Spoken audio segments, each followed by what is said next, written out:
Hi hello അസ്സലാമലൈക്കും welcome back to my channel. അപ്പോൾ ഞാൻ ഇന്ന് വന്നിട്ടുള്ള റെസിപ്പി നല്ല ക്രിസ്പിയും സ്പൈസിയുമായ നല്ലൊരു അടിപൊളി റെസിപ്പിയാണ്.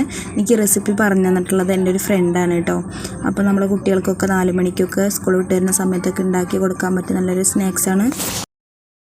അപ്പോൾ ആദ്യം തന്നെ ഒരു പാൻ അടുപ്പത്ത് വെച്ചിട്ടുണ്ട്. അതിലേക്ക് ഞാൻ 1 കപ്പ് വെള്ളവും 1 ടീസ്പൂൺ വെളിച്ചെണ്ണയും പിന്നെ അതിലേക്ക് ആവശ്യത്തിനുള്ള ഉപ്പും ചേർത്ത് കൊടുത്തിട്ടുണ്ട്. പിന്നെ അടുത്തതായിട്ട് നമുക്കിതിന് ഫ്ലേവറിന് വേണ്ടിയിട്ട് ഞാൻ ചാറ്റ് മസാല അല്ലെങ്കിൽ ചിക്കൻ മസാല ഏതെങ്കിലും ചേർത്ത് കൊടുക്കാം. അപ്പോൾ ഞാനിപ്പോൾ ചിക്കൻ മസാലയാണ് ചേർത്ത് കൊടുത്തിട്ടുള്ളത്, ചാറ്റ് മസാല ഇല്ല. പിന്നെ ഒരു കപ്പ് വെള്ളത്തിൽ 1 കപ്പ് റവയാണ് കേട്ടോ കണക്ക്. അപ്പോൾ വെള്ളം നല്ല തിളച്ചതിന് ശേഷം റവ ചേർത്ത് നമുക്ക് നല്ലപോലെ ഒന്ന് കുക്ക് ചെയ്തെടുക്കണം. കുക്ക് ചെയ്യണ സമയത്ത് നമുക്കിത് കയ്യിൽ പിടിച്ചിട്ട് ചെറിയ ചെറിയ ബോൾസ് ആക്കി എടുക്കാൻ പറ്റുന്ന ആ ഒരു രീതിയിലായിരിക്കണം കുക്ക് ചെയ്തെടുക്കേണ്ടത് കേട്ടോ. അപ്പോൾ ചൂടാറിയതിൻ്റെ ശേഷം നമുക്ക് കൈ വെച്ചിട്ട് നല്ലപോലെ കുഴച്ചെടുക്കണം കേട്ടോ.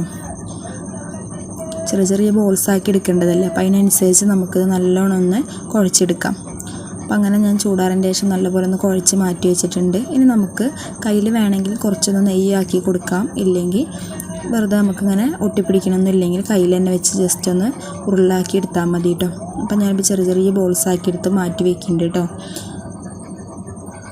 ചെറുതാക്കുമ്പോഴാണ് അത് ടേസ്റ്റ് ഉള്ളത്. വലിയതാക്കുമ്പോൾ നമുക്ക് കുട്ടികൾക്ക് അധികം കഴിക്കാനും തോന്നില്ല. ചെറുതാകുമ്പോൾ അവർക്ക് എടുത്തിങ്ങനെ കഴിക്കാനും ഇഷ്ടമായിരിക്കും കേട്ടോ. അപ്പോൾ അങ്ങനെ ചെറിയ ചെറിയ ബോൾസ് ആക്കി എടുത്തിട്ടുണ്ട് ഞാൻ. പിന്നെ എണ്ണ ചൂടാകാൻ വെച്ചിട്ടുണ്ടായിരുന്നു കേട്ടോ. ആ എണ്ണയിലേക്ക് ബോൾസ് ഒന്ന് ഇട്ട് കൊടുത്ത് നമുക്കൊന്ന് ഫ്രൈ ചെയ്തെടുക്കണം കേട്ടോ. അപ്പോൾ കുറച്ചധികം ഇട്ട് കൊടുക്കാം കേട്ടോ, ചെറിയ ചെറിയ ബോൾസ് അല്ല. അപ്പോൾ നമുക്ക് കുറച്ചധികം തന്നെ ഇട്ട് കൊടുത്ത് നമുക്ക് തിരിച്ചും മറിച്ചൊക്കെ ഒന്ന് ഇട്ടിട്ട് നമുക്കിതൊന്ന് ഫ്രൈ ചെയ്തെടുക്കാം കേട്ടോ. അപ്പോൾ ഫ്രൈ ചെയ്യുന്ന സമയത്തും ഇതിന് കളർ മാറ്റമൊന്നും വരില്ല, ജസ്റ്റ് ഒരു ലൈറ്റ് കളർ മാത്രമേ ഉണ്ടാവുള്ളൂ കേട്ടോ. നല്ല കളർ മാറ്റം അങ്ങനെയൊന്നും അധികം കളർ മാറും അങ്ങനെയൊന്നുമില്ല. പക്ഷെ അതേപോലെ ഇപ്പോൾ നല്ല ക്രിസ്പി ആയിരിക്കും, അകം നല്ല സ്മൂത്തായിരിക്കും കേട്ടോ. അപ്പോൾ ഞാനങ്ങനെ ആദ്യത്തത് ഞാനിതങ്ങനെ പൊരിച്ച് കോരുന്നുണ്ട് കേട്ടോ. നമുക്ക് ബാക്കിയുള്ളതും അതുപോലെ തന്നെ ചെയ്തെടുക്കാം കേട്ടോ. ഞാൻ അതൊരു പാത്രത്തിലേക്ക് മാറ്റുകയാണ്. അപ്പോൾ ഞാൻ അങ്ങനെ ഫുള്ളായിട്ടൊന്ന് ചെയ്തെടുത്ത് വെച്ചിട്ടുണ്ട് കേട്ടോ. ഇനി നമുക്ക് ഇതിലേക്ക് മുളക് പൊടിയും ഉപ്പും ഒന്ന് കോട്ട് ചെയ്തെടുക്കണം. അപ്പോൾ ഞാനതിന് വേണ്ടിയിട്ട് വേറൊരു പാത്രത്തിലേക്ക് മാറ്റുകയാണ് കേട്ടോ, വേറൊരു ബൗളിലേക്ക് ഇട്ട് വയ്ക്കുകയാണ്.